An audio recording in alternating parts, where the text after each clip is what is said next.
السلام علیکم ناظرین ہماری آج کی ویڈیو کا ٹاپک ہے حضرت عمر بن خطاب کا پوتا خلیفہ عبد الملک بن مروان بیت اللہ کا طواف کر رہا تھا۔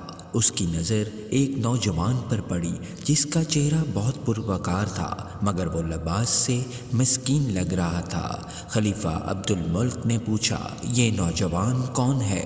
تو اسے بتایا گیا اس نوجوان کا نام سالم ہے اور یہ سیدنا عبداللہ بن عمر رضی اللہ عنہ کا بیٹا اور سیدنا عمر بن خطاب رضی اللہ عنہ کا پوتا ہے۔ خلیفہ عبد الملک کو دھچکا لگا اور اس نے اس نوجوان کو بلا بھیجا۔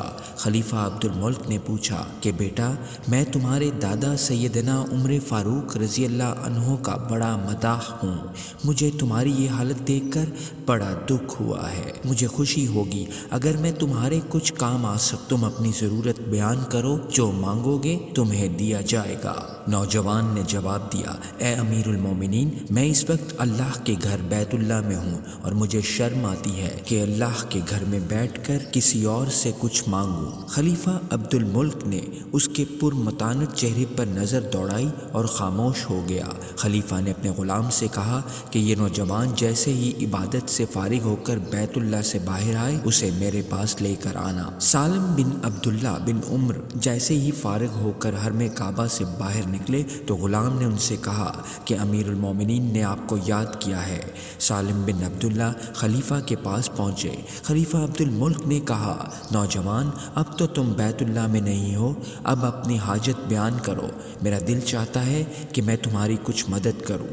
سالم بن عبداللہ نے کہا، اے امیر المؤمنین، آپ میری کون سی ضرورت پوری کر سکتے ہیں، دنیاوی یا آخرت؟ امیر المؤمنین نے جواب دیا کہ میری دسترس میں تو دنیاوی مال و متاع ہی ہے۔ سالم بن عبداللہ نے جواب دیا، امیر المؤمنین، دنیا تو میں نے کبھی اللہ سے بھی نہیں مانگی جو اس دنیا کا مالک کل ہے، آپ سے کیا مانگوں گا؟ میری ضرورت اور پریشانی تو صرف آخرت کے حوالے سے ہے۔ اگر اس سلسلے میں آپ میری کچھ مدد کر سکتے ہیں تو میں بیان کرتا ہوں۔ خلیفہ حیران و ششدر ہو کر رہ گیا اور کہنے لگا، نوجوان، یہ تو نہیں، تیرا خون بول رہا ہے۔